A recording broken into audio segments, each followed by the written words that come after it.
एक हॉकी वाले सरपंच के रूप में भी बहुत फेमस, क्योंकि बच्चियों को आप लगातार एक हॉकी कोच के रूप में आप उन्हें ट्रेन कर रहे हैं।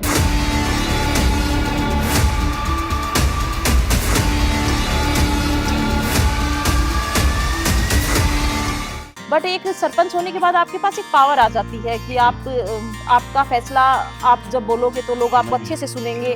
मेरी शादी राजस्थान में हुई है लेकिन मैं बेटी हरियाणा की हूँ। एक सरपंच का हॉट सीट पे जाना, मैं ये कहूंगी कि हर उस महिला के लिए बड़े गर्व की बात है। शुरू में कैसी चुनौतियां रही होगी ऐसा? तो अब तो आप स्टार बन गए, लेकिन शुरू में मेरी मम्मी को तो चुनाव भी पसंद नहीं है। एक कहावत है कि लोग आपको अपना खून दे देंगे लेकिन वोट नहीं देंगे, तो एक एक वोट की बड़ी कीमत होती है सरपंच के लिए। तो गांव की भाषा में कहावत है कि सरपंच तो गांव की कुंडी हुआ है कि लोग गंदो भी घेर के जाएगा और अच्छो भी घेर के जाएगा। कि नेतृत्व जो है वो किसी जेंडर से डिफाइन नहीं होता है कि आप पुरुष हो तो आप नेतृत्व कर सकते हो, आप महिला हो तो आप नेतृत्व नहीं कर सकते हो। राम राम साहब, मैं था को दोस्त, था को भाई, था को मित्र हुकुम सिंह, और आज हमारे साथ में ऐसी शख्सियत हैं जिनको हम धन्यवाद दे रहे हैं क्योंकि उन्होंने अपना कीमती समय दिया है।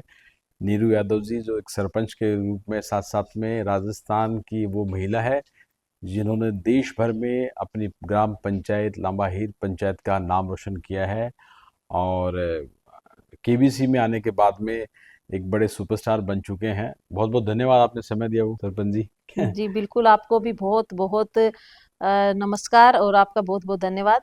तरीके से अमिताभ बच्चन साहब के सामने बैठकर जो मैंने आपके वो देखे थे वीडियोस, केबीसी में आप जिस आत्मविश्वास से खेल रहे थे, और जो आपने नारी शक्ति या महिलाओं या बालिकाओं के लिए खेल में आपने जो काम किया है उसको उन्होंने भी बहुत अप्रिशिएट किया। तो आपको मैं मतलब विशेष ये कि आप कुछ अलग ही शख्सियत बन चुके हैं, तो ये बहुत अच्छी बात है। कैसा अनुभव रहा, वहाँ से स्टार्ट करें इस पॉडकास्ट को। अमिताभ बच्चन साहब के सामने कैसा अनुभव रहा उस दौर? पहले तो मैं तो एक सिंपल सी ग्रामीण महिला, मैं आप कह सकते हो, जिसने एक विजन लेकर के चुनाव लड़ा जी सरपंच का कि अपने गांव को मैं क्या क्या कुछ अच्छा मैं कर सकती हूँ, ऐसा सोच करके मैंने तो चुनाव लड़ा था। और जी जितना भी मैंने काम किया, जो मेरा कार्यकाल रहा और जिस जिस प्रकार से जो जो मैंने सोचा था उसको लेकर के मैंने काम किया। और जब ये काम किया उसके उस समय पूरी ईमानदारी और पूरी पॉजिटिविटी से मैंने काम किया था। और मुझे केबीसी की हॉट सीट पे जाने का मौका मिला तो बहुत उस समय मुझे पहले बात तो विश्वास नहीं हुआ, और फिर जब विश्वास हो गया और पता था कि मैं अब जाऊंगी और वहां पे, तो बहुत ही गर्व महसूस हुआ इस चीज को लेकर के। मेरे गांव वालों को भी बड़ा गर्व महसूस हुआ कि हमारी सरपंच है वो मुंबई में सदी के महानायक के सामने हॉट सीट पर बैठेंगी। और बहुत अच्छा एक्सपीरियंस रहा ये एक सरपंच का हॉट सीट पे जाना। मैं ये कहूंगी कि हर उस महिला के लिए बड़े गर्व की बात है। और उस महिला के लिए जो ग्रास रूट पर रह करके बतौर सरपंच काम कर रही है, या वो कोई सोशल वर्कर है जो काम कर रही है, जो एक चेंज लाने का सोसाइटी के अंदर काम कर रही है, ऐसी हर महिला के लिए एक मैं कहती हूँ एक एक मिसाल है कि हम महिलाएं भी जब बदलाव के बारे में सोचती हैं और बदलाव करना चाहती हैं और उसके लिए जो प्रयास करती हैं, तो जब ऐसे प्लेटफॉर्म हमें मिलते हैं तो बहुत सारी महिलाओं का एक मैं कहती हूँ ना, एक उनको मोटिवेशन मिलता है आगे बढ़ने का, पॉजिटिविटी में काम करने का, और अपने आप को कहीं से भी किसी भी एंगल से अपने आप को कम ना समझने का। बहुत बढ़िया, मन कर रहा है सुनते रहें, आप बहुत अच्छा बोल रहे हैं। तो जैसे वहां जाना ठीक है, अच्छी बात है, लेकिन जो किस एंगल से, किस चलते, किस जो रीजन रहा कि आप एक सरपंच है, आप अपनी पंचायत में बहुत अच्छा खासा काम कर रहे हैं, साथ में एक हॉकी वाले सरपंच के रूप में भी बहुत फेमस, क्योंकि बच्चियों को आप लगातार एक हॉकी कोच के रूप में आप उन्हें ट्रेन कर रहे हैं। तो ये किस तरीके से, क्या आपका परिवेश रहा? पीहर आपका, मुझे जो मैंने अध्ययन किया, आपका हरियाणा में नारनौल के आसपास पीहर है, हम्म। सारे एजुकेटेड, सारे गवर्नमेंट जॉब में हैं, आपके ससुराल पक्ष भी और पीहर पक्ष भी, लेकिन आपका ये फील्ड रहा, तो ये सफ़र कैसे रहा? ये सफर मेरा ऐसे रहा, मैं बेसिकली मेरी शादी राजस्थान में हुई है लेकिन मैं बेटी हरियाणा की हूँ। और जो मेरा पीहर पक्ष है, मेरे मम्मी पापा है, भाई बहन है, सब वेल एजुकेटेड है, सब गवर्नमेंट जॉब के अंदर है। और हमारे परिवार का भी यही था पूरा कि स्टार्टिंग से ही, क्योंकि मैं एमएससी हूँ मैथमेटिक्स के अंदर, तो कि वाह, एजुकेशन लाइन के अंदर ही जाना है। बहुत और बढ़िया। ये सरपंच बनने का जो आया, ये मैं जब गांव में रही और गांव की परिस्थितियों को मैंने अच्छे से जाना, समझा, और क्योंकि मेरे ऊपर भी शादी के बाद काफी सारी जिम्मेदारियां आ गई थी, मेरी मदर इन लॉ नहीं थी तो मेरी दादी सास को संभालना, उनकी जिम्मेदारियां और परिवार की भी आ गई। तो मैं उस दौरान मैं पूरा गांव में रही, तो गांव के परिवेश को जानना, महिलाओं से इंटरेक्ट होना, सारी चीजें, बच्चियों से मिलना, इंटरेक्ट होना, तो वो सारी चीजें हुई। उस दौरान ही सरपंच बनने का मेरे मन में ये विचार आया कि क्योंकि सरपंच बड़ा महत्वपूर्ण एक मजबूत पद होता है। प्रथम व्यक्ति, हम बिल्कुल। कहते हैं कि गांव का अगर है तो सरपंच है। छोटे छोटे मुद्दों पर भी उनकी राय ली जाती है, किसी भी प्रकार से। हम बतौर सोशल एक नागरिक होने के नाते भी हम लोग काम कर सकते हैं, बट एक सरपंच होने के बाद आपके पास एक पावर आ जाती है कि जी। आप आपका फैसला आप जब बोलोगे तो लोग आपको सुनेंगे। अच्छे से सुनेंगे। आपके पास एक अथोराइज्ड एक लेटर आपके पास होगा, आप अगर अपने गांव में चेंजमेंट ला सकते हो, किसी प्रकार की कोई रुकावट आपके पास नहीं आएगी। तो इस चीज को लेकर के फिर मैंने सरपंच का चुनाव लड़ा था कि अगर जॉब नहीं कर रहे तो कुछ अच्छा सोशल चेंज के लिए कुछ काम करते हैं। तो फिर सरपंच का मैंने चुनाव लड़ा था। मैंने बताया कि मेरे परिवार में मेरी फैमिली पूरी एजुकेशन लाइन से है, तो हमें स्पोर्ट्स के लिए कभी इतना किसी ने सपोर्ट नहीं किया। अगर मैं स्कूल टाइम में जैसे सबने ही कहा होगा भाई हाँ, गवर्नमेंट जॉब में जाओ हाँ, आगे। बस जॉब में है, क्योंकि मेरी मम्मी को ज्यादा पसंद नहीं था खेलना वगैरह। मेरी मम्मी को तो चुनाव भी पसंद नहीं है। लेकिन जब मैंने सरपंच के चुनाव के लिए बोला था, तो उन्होंने तो उसके लिए भी मुझे मना किया था कि नहीं, राजनीति पढ़े लिखे लोगों के लिए नहीं है राजनीति, और सही लाइन नहीं है, क्योंकि एक सोच होती है कि अब हम सब गवर्नमेंट जॉब में है, हमारे कौन संभालेगा, कौन कैसे करेगा। फिर मैंने कहा नहीं, मैं एक बार चुनाव लड़ना चाहती हूँ। मैं जब अगर मैं गांव में रह रही हूँ तो क्यों ना मैं गांव के लोगों के लिए कुछ अच्छा करूँ, एक गांव की दशा दिशा को बदलने का मैं काम करूँ। तो उसको लेकर के, और फिर वही वाली बात है, जब मुझे पता चला कि हमारे पंचायत में भी कुछ बच्चे हैं जो खेलना चाहती हैं, आगे बढ़ना जी। चाहती हैं, जी। तो मैं एक मॉरल सपोर्ट के रूप में उनके साथ खड़ी, मुझसे जितना हो सकेगा मैं उनके लिए करूं, और उन्हें ऐसा महसूस नहीं हो कि उनके साथ कोई नहीं है। तो एक वो कहते हैं ना कि मुझे खेलना था, तो मैंने वो एक सपना जो था वो उन बच्चियों के माध्यम से मैंने पूरा किया। उनको जो सुविधाएं चाहिए थी वो मैंने प्रोवाइड करवाई उनको। मेरा एक एनजीओ है आदित्रि फाउंडेशन, वो मैंने बेटी के नाम से शुरू किया कि ताकि मैं, बहुत अच्छा नाम हाँ, निकाला आपने। क्या अर्थ होता है आदित्य का? आदित्रि का अर्थ होता है लक्ष्मी। मैं वाह। जब सरपंच मैं बनी 3 अक्टूबर को, और 5 अक्टूबर को मुझे बेटी हुई थी। वाह। तो उसका क्योंकि हमारे हिंदू, हमारे सनातन धर्म के अंदर हम नामकरण करवाते हैं, तो उसका नामकरण लक्ष्मी के उससे हुआ था, राज लक्ष्मी उसका नाम था। पर आजकल के, ट्रेडिशन ट्रेडिशन हाँ, नाम था वो थोड़ा राज। पुराना पुराना लगा, तो फिर हमने उसका, लक्ष्मी का दूसरा प्राइवेसी शब्द होता है आदित्रि, तो हमने ओके। उसका नाम आदित्रि रखा। और मेरी बेटी मेरे लिए, मैं मानती हूँ, लक बहुत लकी है। मेरे भी और दो मैंने उसी बेटियां के हैं। नाम से फिर अपना एनजीओ की शुरुआत की, और एनजीओ से हमने उन बच्चियों को जो भी जी उनको खेल सामग्री चाहिए थी वो हमने उसको उनको प्रोवाइड करवाई। और लड़कियों में काफी आत्मविश्वास बढ़ा। 4 लड़कियां हमारी नेशनल भी खेली, ग्वालियर ओह खेल के ग्रेट, आई। एक बहुत लड़की बढ़िया। हमारी पंचकुला में हुआ था टूर्नामेंट, वहां पर भी हमारी एक लड़की गई थी। अलवर भी एक लड़की हमारी खेलने के लिए गई थी। तो बच्चियां सारे ऐसे परिवार की हैं जो नॉर्मल परिवार है, बीपीएल परिवार है, सामान्य जिनके परिवार। माता पिता मनरेगा में काम करते हैं या मजदूरी करते हैं। ऐसे परिवार की बच्चियों को अगर हम आगे बढ़ाते हैं, उनके अंदर अगर हम कॉन्फिडेंस लेवल बूस्ट करते हैं, तो मुझे लगता है कि समाज में काफी बदलाव आता है। और मेरी जो हॉकी वाली जो लड़कियां हैं, वो मेरे साथ केबीसी के मंच पर भी वो लोग गए थे। मैं उनको लेकर के गई थी साथ में, ताकि वो बाहर की दुनिया को देखें, उन्हें पता लगे कि बाहर की दुनिया में लड़कियां कहाँ कहाँ पे सिर्फ पढ़ लिख करके टीचर बन जाना ही तक ही सीमित नहीं है। बहुत सारी अपॉर्चुनिटीज हमारे पास लड़कियों के पास है, जो अलग अलग फील्ड में जाकर के काम कर सकती है, अपने कितनी आप को कितनी बेटियों को लेकर गए थे आप? प्रूव कर सकती हैं। मैं 12 लड़कियों को अपने साथ में लेकर के गई बहुत थी। बढ़िया, बहुत बढ़िया। और तो उन्होंने भी उस महानगरी को देखा, तो मैंने ऐसे करके शुरुआत करी, तो उसी से मुझे हॉकी वाली सरपंच का नाम मिला। और अभी मैंने सितंबर के अंदर जिला स्तर का टूर्नामेंट अपनी पंचायत के अंदर मैंने करवाया है। बेटियों का? उसमें, हाँ, लड़कियों का और लड़कों का, पूरा एजुकेशन चलो, डिपार्टमेंट का था। उसको काफी आदित्रि फाउंडेशन ने होस्ट स्पॉन्सर किया। किया। और 4 दिन वो टूर्नामेंट चला, और उस टूर्नामेंट में हमारी 2 लड़कियां स्टेट भी खेलने का मौका मिला, हमारी पंचायत की 2 लड़कियों को। बहुत वो बढ़िया। सिलेक्ट हुई और खेलने के लिए गई। तो ये गांव के लोगों के लिए भी बहुत गर्व की बात है। भाग्यशाली हैं आप आदित्य, है ना? मैं मेरी भी दो बेटियां हैं, तो मैं एक ऐसा ही नाम उद्या नहीं जो नवरात्र में हुई है। चलिए वापिस आते हैं, तो आपके फैमिली के बारे में, जैसे बेटी का बताया, एक एक हम्म। लड़का है आपके। हाँ, मेरे एक बेटा है 12 साल का, बड़ा बेटा है मेरा। और मेरे हस्बैंड हैं, और मेरे फादर इन लॉ है, मदर इन लॉ है नहीं मुझे, और मेरे देवर है छोटे, और एक देवरानी है, एक ननद संयुक्त है, संयुक्त उनकी परिवार शादी। है, संयुक्त परिवार है। हाँ, हमारा संयुक्त ही परिवार है, बहुत अच्छी बात है। संयुक्त परिवार है अच्छा, हमारा। आपकी भी अब एमएससी की संयुक्त भी है। परिवार तो क्या है कि गांव में तो मैं और मेरे फादर इन लॉ ही रहते हैं, क्योंकि हस्बैंड भी जॉब में है तो वो बाहर रहते हैं, और मेरे देवर भी जॉब करते हैं, मेरी देवरानी भी जॉब करते हैं, इनफैक्ट फैमिली में सभी जॉब में है। ससुर भी मेरे जॉब में थे, अभी वो रिटायर हो गए हैं। और आपके हाँ, भैया और भाभी वो भी, हाँ, वो सब हमारे और गवर्नमेंट जॉब आपके के सर अंदर। एक सिस्टर भी, वो भी सब हाँ, है वो ना। भी सब सब हमारे जॉब में। आप ही सामाजिक सेवा में आए हो। हाँ, मैं सामाजिक सेवा के अंदर हूँ। तो शुरू शुरू में कैसी चुनौतियां रही होगी, ऐसा अब तो आप स्टार बन गए, लेकिन शुरू शुरू में सामान्य सरपंच के रूप में बड़ी चुनौतियां रही होगी, क्या हाँ, क्या। बहुत चुनौतियां रही थी। सबसे बड़ी चुनौती तो यही थी कि महिला को सरपंच का चुनाव लड़े, तो आपको पता है गांव में पुरुष राजनीति ज्यादा हावी होती है, तो जल्दी से कोई महिला से इंटरेक्ट करने के लिए राजी नहीं होता कि घर में ही किसी पुरुष से हम मिले, बात करें। और ये तो सब जगह ही होती है, और एज ए चाहे लड़की हो चाहे महिला हो, कोई भी हो, किसी भी क्षेत्र में हो, उनके सामने चैलेंजेस आएंगे ही आएंगे, क्योंकि उनको तो अपने आप को पुरुषों से एक कदम ज्यादा प्रूव करना पड़ता है। बहुत बढ़िया। अगर आपके पास कोई पुरुष सरपंच आ जाए, तो उससे कोई इतना उससे नहीं पूछेगा कि आपने सरपंच बन के क्या किया, लेकिन कोई महिला सरपंच आ जाए तो उनसे जरूर पूछेंगे कि आपने क्या चेंजमेंट किया, आपने महिलाओं को लेकर के क्या चेंज किया, आपने वो भी लड़कियों को एमएससी लेकर के एमएससी क्या। की हुई विशेष रूप से। हाँ, पढ़े पढ़े लिखे हैं, लिखे तो हो आप ज्यादा पढ़े, तो हो। आपने आप क्या बदलाव लेकर के आए, तो ये सारी चीजें चैलेंजेस आते हैं। दूसरी दूसरी बात ये है कि गांव के अंदर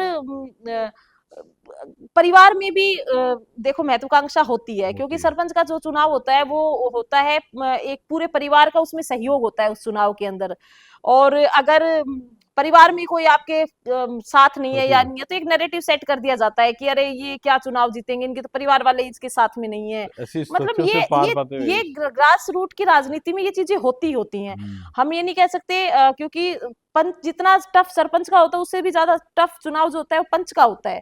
और गांव में एक कहावत है कि लोग आपको अपना खून दे देंगे लेकिन वोट नहीं देंगे, तो एक एक वोट की बड़ी कीमत होती है सरपंच के लिए। बहुत तो अच्छा ना। आपको पर्टिकुलर एक एक व्यक्ति से, एक एक महिला से जिसका वोट है, चाहे वो गांव से 100 किलोमीटर दूर शहर में रहता है, तो उससे भी आपकी पहचान होनी बहुत जरूरी है, आपको उसको जानना अच्छा बहुत अच्छा, जरूरी है। नीरू यादव जी, अच्छा अनुभव हो गया, मतलब जो बातें है ना वो काफी, मतलब कुछ दर्द है एक राजनीति का कि किस तरीके से मैनेज करना रहता सब है। कुछ मैनेज करना होता है। अगर किसी को भी, मैं आपके चैनल के माध्यम से कह रही हूँ, किसी को भी सरपंच का चुनाव लड़ना है, तो आप सबसे पहले तो अपनी कमर कस लो। आप किसी से तो नाराज नहीं हो सकते हो कि आप किसी से नाराज हो गए।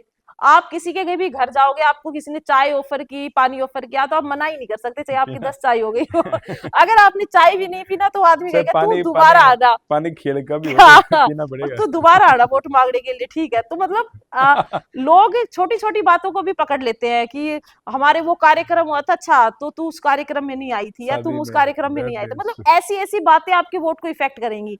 और आपको हमेशा लोगों की सेवा में तत्पर रहना होता है। सरपंच बनने के बाद, या आप चुनाव लड़ने की सोच रहे हो, तब भी आपको तत्पर रहना पड़ेगा। दूसरा, आप ना आप किसी को बोल नहीं सकते हो, आपको लोगों को अच्छी भी सुननी पड़ेगी, आपको लोगों की बुरी भी सुननी पड़ेगी। वो गांव की भाषा में कहावत है कि सरपंच तो गांव की कुलडी हुआ है, कि लोग गंदो भी घेर के जाएगा और अच्छो भी घेर के जाएगा। तो माइंड तो बिल्कुल ही नहीं कर रहा कि उसने मुझे क्या बोला क्या नहीं बोला। तो तो ये सरपंच से आगे का अब तो क्या, जो आपका जो कद हो गया ना वो बड़ा हो गया। चलिए, मतलब तो सरपंच आप हैं, अच्छा अनुभव, आपने अपनी पंचायत में अपना अच्छा बेहतर काम भी किया, इसमें कोई दो राय नहीं है, पंचायत का नाम भी रोशन किया है।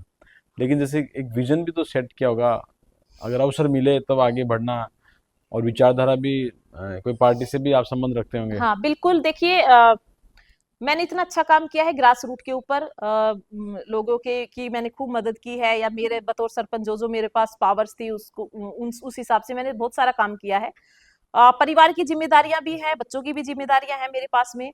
जाहिर सी बात है, हम महिलाओं को मुश्किलें जिंदगी में बहुत मिलती है, मौके बहुत कम मिलते हैं। और मैं ये नहीं कहती कि राजनीति सिर्फ जो पढ़े लिखे लोगों के लिए नहीं है। पढ़े लिखे लोग भी अब राजनीति के अंदर आ रहे हैं, राजनीति का एक स्वरूप चेंज हो रहा है, अच्छे चेंजमेंट लेके आ रहे हैं। तो मुझे भी अगर इन फ्यूचर कभी ऐसा मौका मिलेगा कि मैं सरपंच से किसी बड़े पद पर रह करके लोगों की मैं सेवा करूं या करूं, तो मैं बिल्कुल करूंगी। लेकिन वो मेरे समय के ऊपर मेरा डिसीजन होगा कि मुझे उस समय पर वो चीज करनी है या नहीं करनी है। मैं आज कोई डिक्लेयर नहीं करूंगी कि मैं कोई बड़ा चुनाव लड़ने वाली हूँ या मैं कुछ ऐसा करूंगी, वो मेरा समय डिसाइड करेगा। वक्त और कि हाँ, परिस्थितियां क्योंकि सारी मुझे उस। अभी मेरे बच्चे दोनों छोटे हैं, उनको मेरी काफी जरूरत है, मुझे उनकी भी जिम्मेदारियां है। सब है, तो मैं वो समय के ऊपर मैंने छोड़ा बहुत हुआ है। बढ़िया। बट एक सोशल वर्कर के तौर पर मैं हमेशा काम करूंगी, चाहे महिलाओं के लिए हो चाहे बच्चियों के लिए हो। मैंने आपको बताया कि मेरा एक एनजीओ है, उस एनजीओ के माध्यम से मैं सोशल चेंज लाने का मैं काम करूंगी। तो एज ए सोशल एक्टिविस्ट होने के नाते मैं सारे मतलब मैं काम करूंगी। बहुत बढ़िया। चुनाव लड़ूंगी नहीं लड़ूंगी वो मेरा समय डिसाइड करेगा, मैं वो बहुत मैंने अच्छा। अपने समय पे छोड़ा काफी हुआ है। अच्छे वक्ता के रूप में भी हो गए हैं सरपंच जी, हॉकी वाले सरपंच जी। और केबीसी वाले में वापस मुझे याद आ रहा है कि आप इस तरह जब बोल रहे थे तो अमिताभ बच्चन साहब भी वो सुन रहे थे। फिर उन्होंने जो प्रतिक्रिया दी आपके काम को, उन्होंने काफी दिल से हार्टली अप्रिशिएट किया। तो उस उनसे जो संवाद आपका रहा, चलिए उत्साह है, सदी के महानायक है, लेकिन क्या ऐसा कोई ऐसी विशेष आपको लगा, जैसे अमिताभ बच्चन साहब का भी हर तरह का दौर रहा है, ऐसा कुछ ऐसी चीज़ें जो आपने अपने ग्राम पंचायत में अपने लोगों के साथ में शेयर की, अमिताभ बच्चन साहब के साथ का जो अनुभव है उसको अलग एक अनुभव को कोई मोटिवेशनल रूप में आपने किस तरीके से? देखिए मैंने जो क्योंकि हमें इतना हम जब हॉट सीट पे थे तब तक हम थे, उससे पहले जब हम वहां गए तो उससे पहले जब हमारा ग्रीन रूम था जहां मैं बैठी थी, तो अमिताभ बच्चन जी एक बार अंदर आए, क्योंकि जाहिर सी बात है इतने बड़े महानायक के सामने अगर आप एकदम से आप हॉट हाँ। सीट पे जाओगे तो कहीं आप नर्वस ना हो जाए, इसलिए अमिताभ बच्चन जी पहले एक बार बात करने के लिए आए नॉर्मल। तो मैंने एक चीज नोटिस की कि उनकी इस एज के अंदर भी वो इतने एनर्जेटिक है जी। और इतने पॉजिटिव है और वो बहुत डाउन टू अर्थ है, जो मैंने उनकी बातों से जो मैंने महसूस किया और जो चीज मैंने देखी।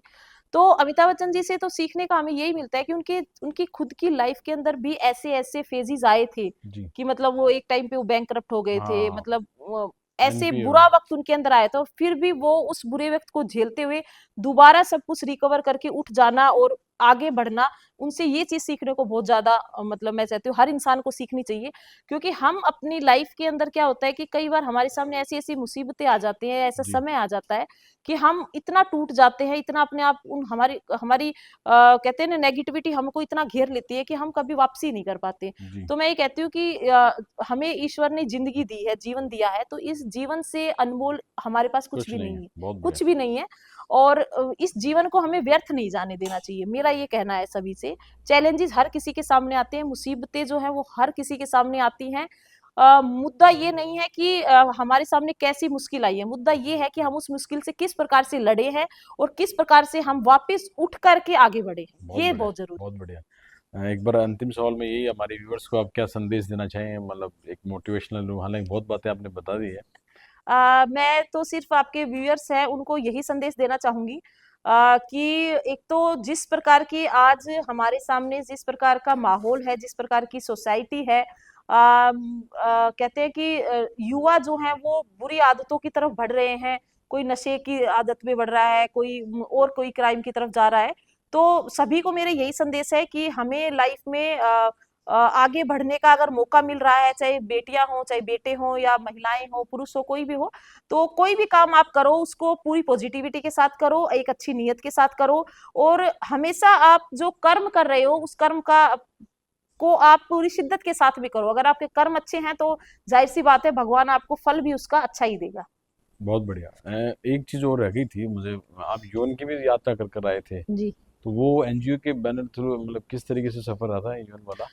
यूएन वाला सफर मेरा ऐसा रहा था कि एक महिला सरपंच पे जो ग्रास रूट पे काम करती हैं, उनके सामने कैसे कैसे चैलेंजेस आते हैं, वो चैलेंजेस हमें विश्व के सबसे बड़े मंच यूएन में वहां पे सीपीडी मीट थी 2024, तो उसमें वहां वो हमें अपने एक्सपीरियंस शेयर करने थे, जी। क्योंकि भारत सरकार है, एमओपीआर है और राजस्थान पंचायती राज है, वो सभी आज महिलाओं को आगे लाने के लिए ताकि वो अपने एक अच्छे नेतृत्व में वो आगे बढ़े, जी। उस चीज के ऊपर हमारे माननीय प्रधानमंत्री जी भी काम कर रहे हैं। तो वो मंच इसलिए हमें दिया गया था ताकि हम वहां जाएं और पूरे विश्व के सामने ये रखें। देखिए ये सिर्फ भारत को हम कहते हैं कि पुरुष प्रधान समाज है कि मतलब भारत में, भारत ही नहीं पूरे विश्व में ही ये समस्या है कि महिलाओं के ऊपर पुरुषों की कहते हैं कि राजनीति हो आधिपत्य। या कुछ आधिपत्य है, नहीं, वो थोड़ा सा भारत में अब ऐसा नहीं है, आप जैसे सरपंच आ गए हैं, आप जैसे नहीं, काफी उस देखिए उससे काफी अभी सुधार हुआ है। चेंजमेंट आया है, जो